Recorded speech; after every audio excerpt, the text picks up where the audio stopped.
Part 1, The New Student. They introduced a killer in class, but the human Deathworlder shocked everyone instead. The Concordia Learning Hub was not the kind of place that got surprised easily.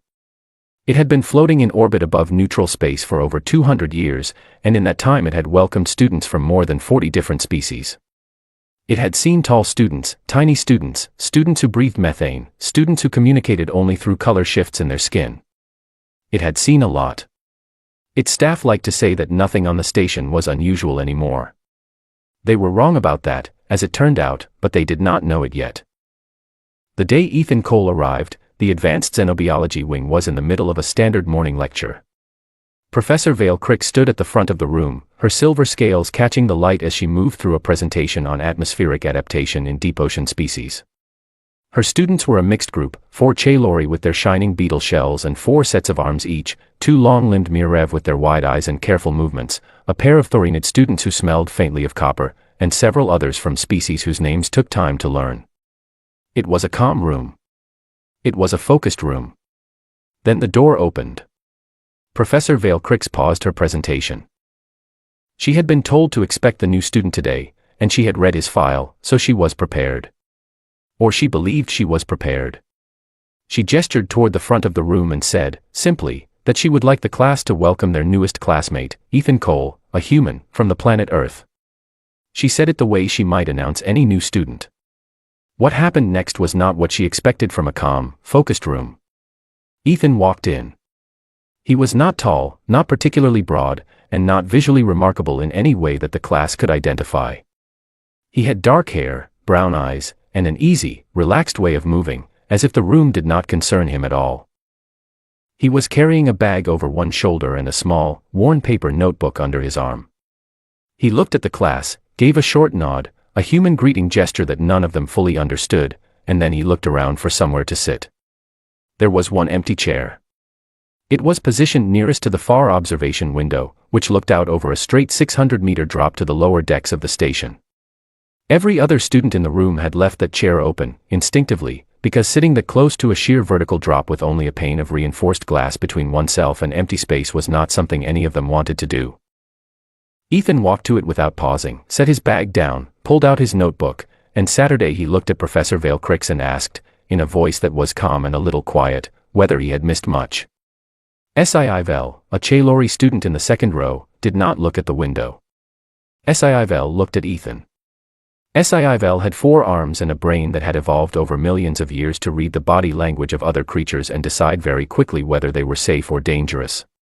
Right now, Sivel's brain was working very hard and not arriving at a clear answer.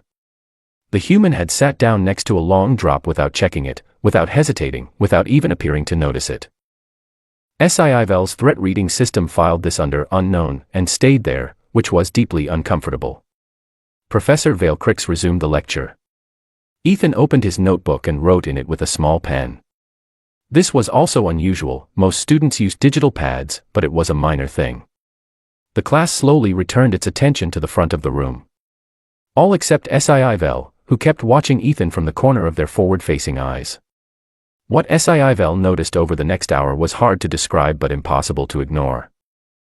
The human was still when he was listening, but it was not the stillness of a resting creature, it was more like the stillness of something that was paying very close attention. Then he would shift, or tap his pen twice against the notebook, or tilt his head slightly to one side, and every one of those small movements was unpredictable. Sivel could not find the rhythm of him. Every species Sivel had ever met moved in ways that followed some underlying pattern. The human did not seem to have one, or if he did, Sivel could not locate it. This was, in Chalori terms, deeply alarming. After the lecture ended, Professor Vale Cricks gave the class a few minutes before the next session. Most students gathered in small groups or reviewed their notes. Ethan stayed in his seat and kept writing in his notebook. A Thorinid student named Kelfar worked up the nerve to approach him, mostly out of academic curiosity. Kelfar asked what he was writing. Ethan looked up and said he was noting down the parts of the lecture he wanted to look up later. Kelfar asked why he did not just record it. Ethan said he remembered things better when he wrote them by hand. Kelfar looked at the notebook. Kelfar looked at Ethan. Kelfar said that was very interesting and went back to the Thorinid side of the room. Solion arrived at the classroom door just as the break period was ending. Solion was Every, a species known across the station for being calm, even-tempered, and very good at handling unusual social situations. He had been assigned as Ethan's cultural liaison 3 days earlier, given a thin briefing document on human behavior, and told he would be fine. Solion had believed this. He believed it a little less now that he had read the part of the document about human pain tolerance, and he believed it slightly less again now that he was watching Ethan sit 600 meters above the lower decks without any visible concern. Solion introduced himself. Ethan smiled, that wide, tooth-showing expression that the document had mentioned and that still looked threatening regardless of the written explanation, and said it was good to meet him. Solion said likewise. Solion then asked, carefully, if Ethan was comfortable sitting so close to the window. Ethan looked at the window. He looked back at Solion. He said it was a good view. Solion wrote the first entry in what would become a very long set of personal notes. By the end of the first day, the story of the new human student had already spread to 3 other academic wings. The details were slightly different in each retelling. In one version, Ethan had looked directly at a Chalori student in a way that triggered every threat response they had, and in another version he had arrived carrying something that no one could identify, but the core of it was the same. A human was here. A Deathworlder. One of the species from a planet where the ground shook without warning and large animals hunted at night and the air was thick and heavy with a gravity that would leave most species struggling to stand. And he had sat next to the window with the 600-meter drop and asked if he had missed much. In the hallway outside the Xenobiology wing, Nora Lynch, Ethan's only other human contact on the station, currently enrolled in the diplomacy program, leaned against the wall and waited for him to come out. When he did, she fell into step beside him and asked how the first day went. Ethan said it went fine, the lecture was interesting, and the Chalori student in the second row had been staring at him for most of the hour. Nora said that was probably going to keep happening for a while. Ethan said probably. They walked down the corridor toward the dining section, 2 humans among 40 species, completely ordinary to each other and entirely strange to everyone else they passed. Behind them, back in the empty classroom, Sivel stood at the window Ethan had sat next to and looked down at the 600-meter drop. Sivel stood there for a long time. Then Sivel walked away and decided to read the Galactic Union's official file on humans again. There had to be something in it that explained the human. Sivel was going to find it. Part 2, what the records say. They introduced a killer in class, but the human Deathworlder shocked everyone instead. The Galactic Union's official file on humans was 38 pages long. Professor Vale Crix had read it twice before Ethan arrived. She read it a third time the night after his first day, sitting in her office with a cup of warm Valari tea, and she found that it read differently the second time she had an actual human face to attach to the words. The file was written in clinical, careful language, the kind used for species assessments and biological threat classifications. It stated, without drama, that humans had evolved on a planet classified as Death World Tier 4, meaning that the combination of atmospheric pressure, gravitational pull, temperature range, and active predator density placed it in the upper category of hostile-to-life planets where complex civilization had nonetheless emerged. It noted that this was unusual. It noted it with the same tone one might use to say that the weather had been somewhat unexpected. The file described human biology in sections. The cardiovascular section noted that humans could sustain high-intensity physical exertion for durations that most species could not match, not because they were the fastest or the strongest, but because their cooling system, a whole-body sweating mechanism, allowed them to operate continuously in heat conditions that would shut down the muscle systems of most comparable species. The section on the immune response noted that human cellular defenses were so aggressive that most alien pathogens encountered by humans in interspecies contact simply did not survive long enough to cause harm. There was a small footnote about this that recommended cautious optimism. The pain section was the one that Professor Vale Crix kept returning to. It stated that human pain tolerance was significantly above the galactic average and that humans had a documented capacity to continue functioning, walking, speaking, making decisions, completing tasks, while experiencing levels of physical injury that would cause unconsciousness or shock in most other species. The file included a short table of comparison values. She looked at the table for a while. Then she turned the page. The sleep section came near the end. It noted that humans entered a state of near total unconsciousness for 6 to 8 hours in every 24-hour cycle. This was unremarkable on its own, many species slept. What was remarkable was the context. Humans had developed this sleep pattern on a Tier 4 death world, in an environment with active nocturnal predators, unstable terrain, and no shelter technology for the majority of their evolutionary history. They had simply slept anyway. The file's author had written, in a very restrained way, that this remained one of the more difficult human behaviors to model from an evolutionary standpoint. Professor Vale Crix had the feeling the author had wanted to write something stronger than that. Across the station, in the small room he had been assigned near the diplomacy wing, Solian was reading the same file. He had been given a shorter version of it during his liaison briefing, but after the first day he had requested the full document. He read it slowly, the way he read anything that required him to adjust his existing understanding of something. He had a system for this. He would read a section, put the document down, think about it, and then continue. The sleep section made him put the document down for quite a long time. Solian had met a lot of students from a lot of species. He had been a cultural liaison for 3 years and was considered very good at it. His calm, steady manner worked well with students who were anxious or overwhelmed or struggling to adapt to station life. He had expected the human to be some version of those things. He had not expected the human to sit next to the 600-meter window and ask if he had missed much.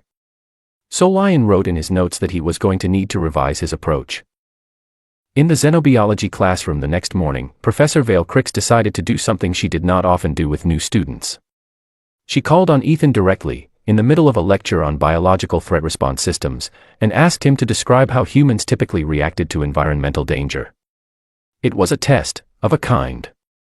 She wanted to see how he thought. Ethan looked up from his notebook. He thought for a moment, a short pause, maybe 2 seconds, the kind that meant he was actually considering the question rather than reaching for the nearest acceptable answer. Then he said it depended on the type of danger and the individual. He said humans had a wide range of responses that went from full physical action on one end to complete stillness on the other, and that the response was shaped by training, experience, and the specific situation. He said humans were one of the few species that could consciously override their instinct response under acute stress, that a human who was very frightened could choose to stay still even when every part of their body was telling them to run, or choose to move toward a threat when everything in them wanted to go the other direction. The room was paying attention now.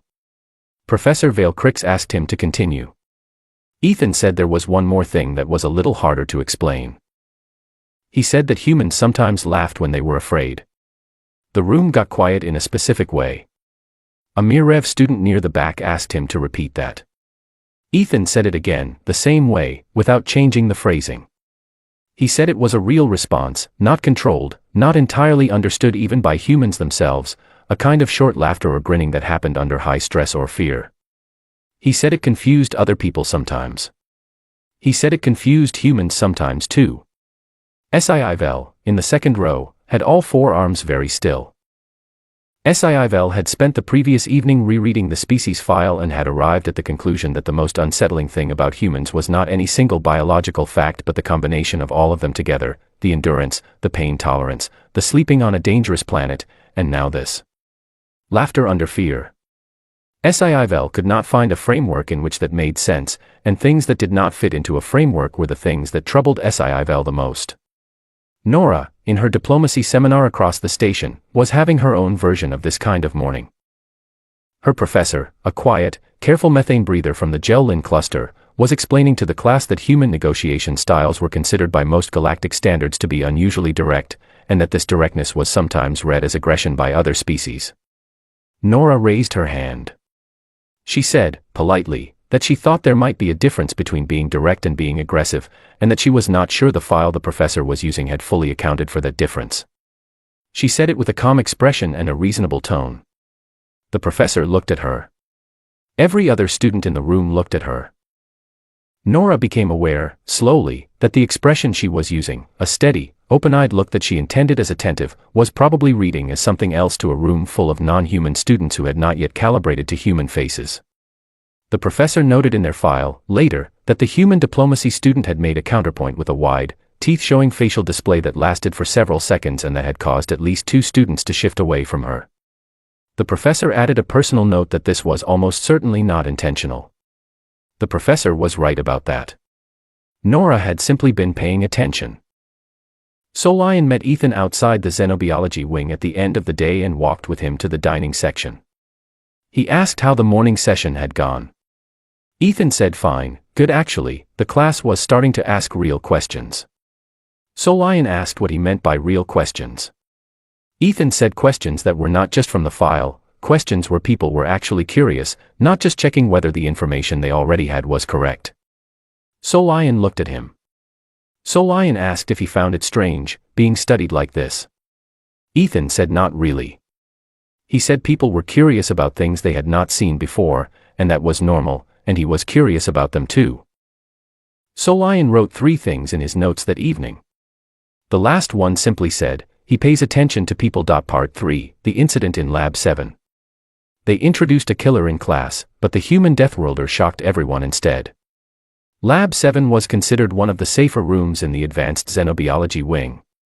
This was not because the specimens it contained were harmless, they were not, but because the room had been designed with 7 separate layers of containment, regular inspection cycles, and a set of emergency protocols that every enrolled student was supposed to read during orientation week.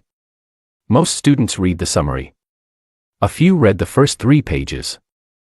Ethan Cole had read all of it. The lab session that morning was described in the official class schedule as a specimen observation exercise.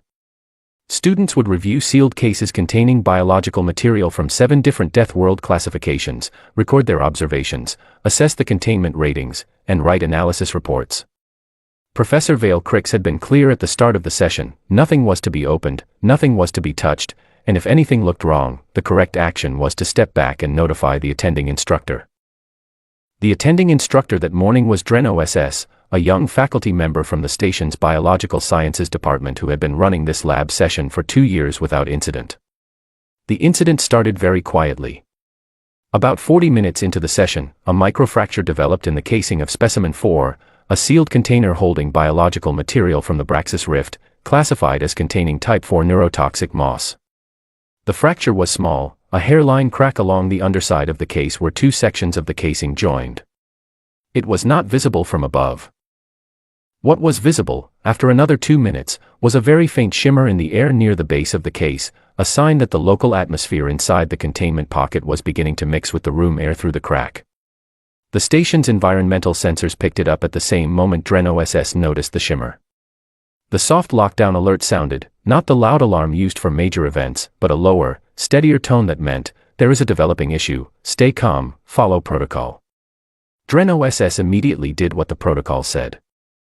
He told every student to move to the far wall, to not touch any surfaces, and to wait for the containment team, which had been automatically notified by the sensor system and would arrive within minutes.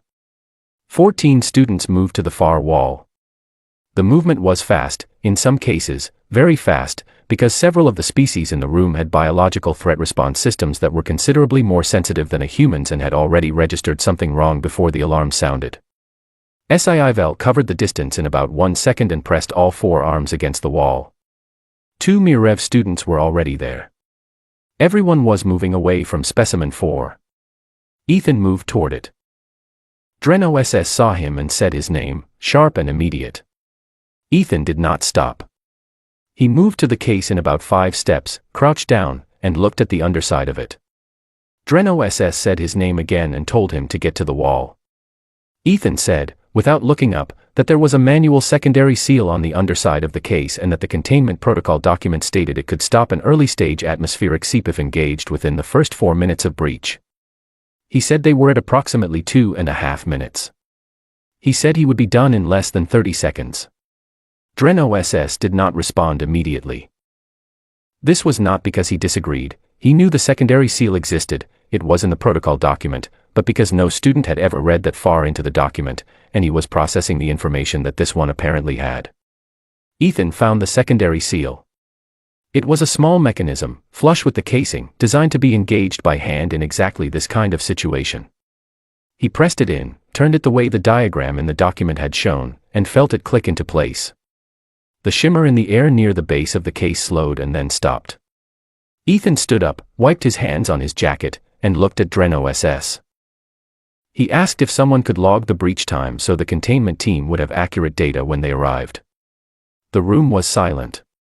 This was a particular kind of silence, not the silence of a room where nothing was happening, but the silence of a room where 14 different species were all processing the same event through completely different frameworks and arriving at the same basic conclusion from very different directions. The conclusion was, something just happened that none of us have a category for. Sivel was still pressed against the wall. All four arms had not moved. Sivel's threat assessment system, which had been running at high capacity since Ethan walked toward the specimen case instead of away from it, had now produced a result that Sivel did not know what to do with. The result was, this creature moved toward a neurotoxic breach, resolved it in 20 seconds, and is now asking about paperwork. Sivel's system did not have a classification for this. It kept running. Solion had been in the corridor outside the lab when the alert sounded. Nora had arrived 30 seconds later, having been in an adjacent study room. They were both standing at the corridor window looking into the lab. Nora had her hand pressed flat against the glass.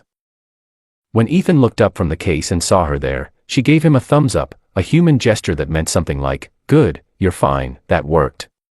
Ethan gave the same gesture back. The two of them were the only individuals in the lab and the corridor who appeared calm. This did not make anyone else feel better. The containment team arrived 6 minutes later. There were 3 of them, in light protective gear, carrying monitoring equipment. They moved through the room efficiently, checking the atmospheric readings and examining the sealed case. The lead officer reviewed the sensor log, saw that the seep had stopped well before their arrival, and asked who had engaged the secondary seal. Dreno SS pointed at Ethan. The officer looked at Ethan. Ethan looked back. The officer wrote something in the incident report, asked no further questions, and continued the assessment. Later, Ethan told Nora that the officer had probably dealt with humans before, because that was exactly the expression of someone who had stopped being surprised and moved straight to documentation. Nora said that was probably accurate. Professor Vale Crix called Ethan into her office an hour after the lab session ended. The containment report was open on her desk. She did not say anything immediately when he sat down. She read the report again, slowly, even though she had already read it. Then she looked at him and asked one question. She asked if he had been afraid. Ethan thought about it. He took it seriously, the way he took questions that deserved a real answer. Then he said yes, a little, but mostly he was thinking about the 4-minute window. He said when there is a clear thing to do and a clear amount of time to do it in, the fear sort of moves to one side and the task takes up the space instead. He said the fear was still there, he just was not using it right then. Professor Vale Crix looked at him for a long moment. Then she opened her private research journal, not the official academic record, and made a note. The note said that her published paper on Deathworld species behavioral responses under acute stress had a significant gap in it, and that she needed to revise it. She had written the paper 11 years ago and had been quite proud of it. She was considerably less proud of it now. Part 4, what they thought they knew. They introduced a killer in class, but the human Deathworlder shocked everyone instead. The Lab 7 incident spread across Concordia the way information always moved on a closed station, quickly, in every direction, and slightly different each time it was retold. By the following morning, Ethan Cole had a version of himself circulating through the station that was slightly larger than the actual person. In one account, he had reached into the containment breach with his bare hands. In another, he had sealed it in 10 seconds flat and then sat back down and continued taking notes. Neither of these was accurate, but both of them had the same feeling underneath them, the feeling of something that did not fit the expected shape of things. A Chaylori cultural blog that was popular among the station's Beetlekin community published a piece titled, Observations on the Human Student, compiled without direct approach. It was 12,000 words long. It was earnest, careful, and completely serious. It noted Ethan's seating choice near the observation window, his use of a paper notebook, the way he moved, the way he went still, the incident in the lab, and a detailed analysis of the fact that he had apparently asked about paperwork immediately after stopping a neurotoxic breach. The author concluded that either humans had no functional self-preservation instinct, or they had one that operated so differently from any known species that it appeared from the outside to be entirely absent. The author said they found this deeply troubling and also, reluctantly, interesting. Solion was keeping his own notes. He was Every, a species whose defining characteristic was emotional equilibrium, the ability to remain calm and clear-headed in situations that destabilized others, and he had spent close to a month in daily contact with Ethan by this point. His notes were precise and increasingly detailed in ways he had not expected when he started them. He had documented that Ethan apologized when he bumped into objects, not just people, a small, automatic sorry directed at a chair or a door frame, as if the object had feelings that might have been affected. He had documented that Ethan had described at least 4 separate events from Earth that should have qualified as genuinely frightening or painful, and that he had recounted all of them in a tone that Solian could only classify as fond, not dismissive of the difficulty, just warm about it, the way one might talk about a hard thing that was also somehow a good memory. He had documented that Ethan had caught him mid-fall in a wet corridor, a one-handed reflex catch, without looking up from the report he was reading, and then kept reading, and had later seemed to have forgotten it happened entirely. Solian was not sure what to do with any of this. He kept writing it down. Professor Vale-Crix arranged an informal student seminar. The idea was simple: Ethan would answer questions about Earth and human biology, framed academically, so that the curiosity currently spreading through the station in slightly distorted forms could be addressed with actual information. The room for the seminar was larger than Vale-Crix had expected to need. She had sent the notice to the xenobiology students and a few faculty. By the day of the session, students from 5 other departments had asked to attend. She enlarged the room allocation. It was still close to full. Nora sat in the back with Solian. She had a look on her face that Solian had learned to recognize over the past weeks. It was the look she wore when she was watching something unfold that she had predicted would happen and was choosing not to say so. The questions began carefully and academically, the way questions in a formal setting usually did. Someone asked about human cardiovascular endurance. Ethan answered clearly and without making it dramatic. Someone asked about the immune response documentation in the species file. Ethan confirmed it was generally accurate and added a small clarification about variation between individuals. The room was attentive and polite. Then a student from the Mirev delegation raised their hand and asked about human death rituals. The room shifted slightly. This was a different kind of question. The Mirev student said they had read that humans held elaborate ceremonies for their dead, and they wanted to understand why, what purpose it served, what it looked like. Ethan did not answer clinically. He paused for a moment, the same short pause he used when he was taking a question seriously, and then he talked about his grandfather's funeral. He was 11 years old. The service was held in a small building with large windows, and the afternoon light came through the glass at a particular angle that he still remembered. There were flowers that his grandmother had chosen, a specific kind, yellow, that his grandfather had always said he disliked but that his grandmother knew he actually loved. People kept saying he would have hated all the fuss. Everyone there knew he would have secretly found it very moving. Ethan said it was a way of saying, this person mattered. This person was here, and now they are not, and that is real, and we are going to stand in a room together and say so out loud. The room was very quiet when he finished. The Mirev student sat with that for a moment and then asked, slowly, if humans did this for every death. Ethan said mostly yes. The Mirev student sat back and looked at the table for a while and did not say anything else, but they were not being rude, they were thinking, and it showed. Another student asked about the sleeping question, the one from the file that kept coming up in discussions across the station. How did humans sleep on a planet like Earth, on a planet with that level of danger, without developing the light sleep adaptations that every other hybridation environment species had evolved? Ethan laughed. It was short and warm and slightly baffled, and several students who had been tense about the question relaxed a little without knowing why. Ethan said he had honestly never thought about it that way before. He said when you grow up somewhere, it is just home. You sleep because you are tired. The planet being dangerous is just the planet being the planet. After the seminar, Nora was approached in the corridor by 3 students from the Gel-Lin cluster who wanted to understand human facial expressions better. They had been watching her during the session and found her face difficult to read because it moved in ways that did not match any system they had for processing expression. Nora said she was happy to help. She spent the next hour with them going through the differences between a polite smile, a real one, a nervous one, and the very specific expression humans made when something was funny but probably should not be. By the end of it, at least one Gel-Lin student was carefully attempting to mirror the expressions back. Nora told them they were doing well. She meant it. Solion finished his notes for that evening and added one final entry.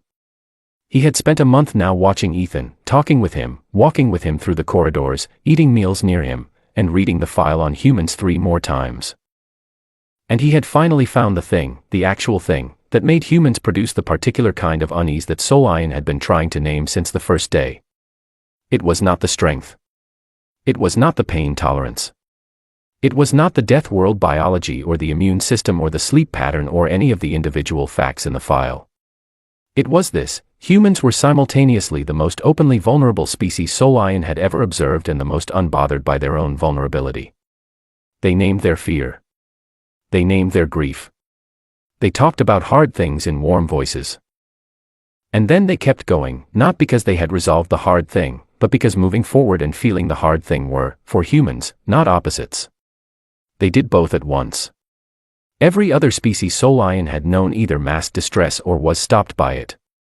Humans walked through it while describing it aloud to anyone who would listen. Solion wrote, "I think I am beginning to understand them. I think I am also, very cautiously, glad he is here." He closed the notes. Down the corridor, Ethan was explaining to a Thorinid student that yes, humans ate things that caused them pain, and yes, they enjoyed it, and yes, he had some with him if the student wanted to try one. The Thorinid student said absolutely not. Ethan shrugged and ate it himself. Solion heard the Thorinid student's alarm chirping through 2 closed doors and decided that some things in his notes could simply remain as observations without requiring a conclusion. Part 5, the thing they did not expect. They introduced a killer in class, but the human Deathworlder shocked everyone instead. The distress signal from relay post KL7 came in on a Tuesday morning, during a quiet stretch of the station's cycle when most students were in classes and most of the corridors were empty. The signal was intermittent, cutting in and out as the vessel's damaged communication array struggled to hold a clear channel, but the core information came through. A research crew of 4 had been inside a shifting debris field for 19 hours, their hull was compromised in 2 sections, and they did not have enough power left to push clear of the field on their own. The debris field was a natural formation near the station's outer perimeter, a cloud of rock and metal fragments left over from an old collision event. Normally it was stable enough that small vessels could navigate around it without much trouble.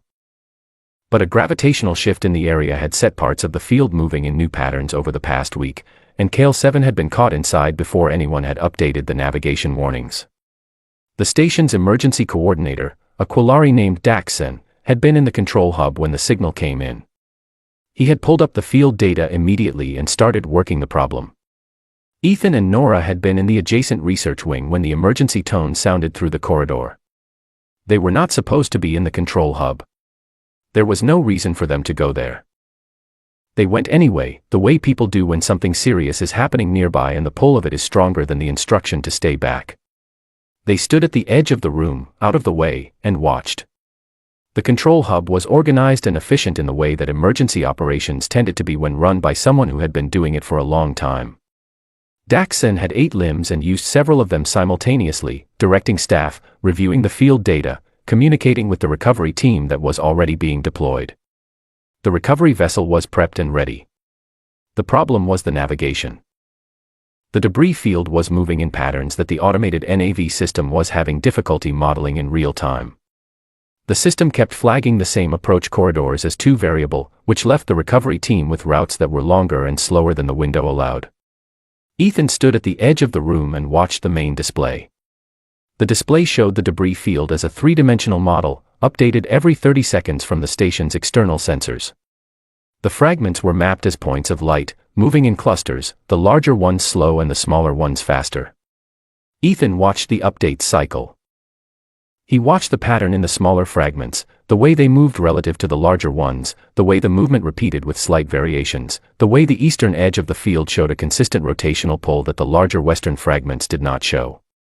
After 4 minutes, he said, quietly, that the NAV system was overcorrecting on the eastern debris vector.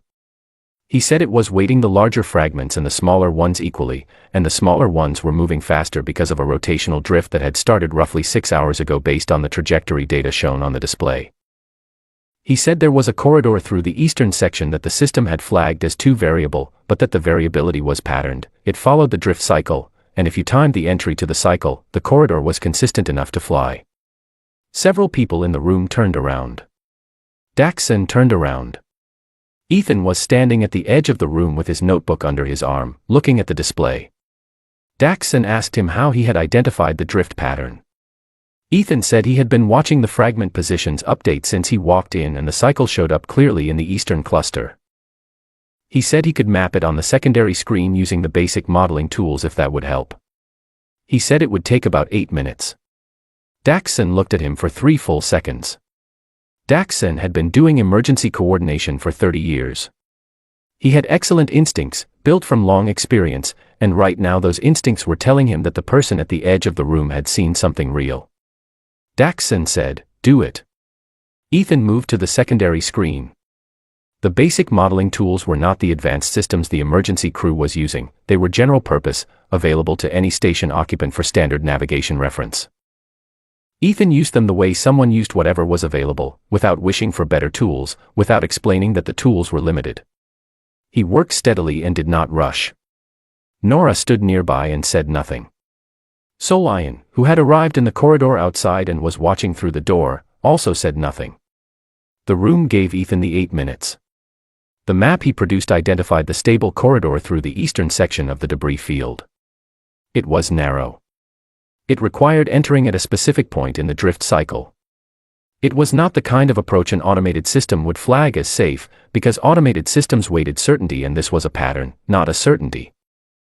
But it was a real pattern, and it was consistent, and it was there. The recovery team's pilot, a Valari female named Re-SOS with 12 years of deep field experience, reviewed the map for 30 seconds. She said she could fly it.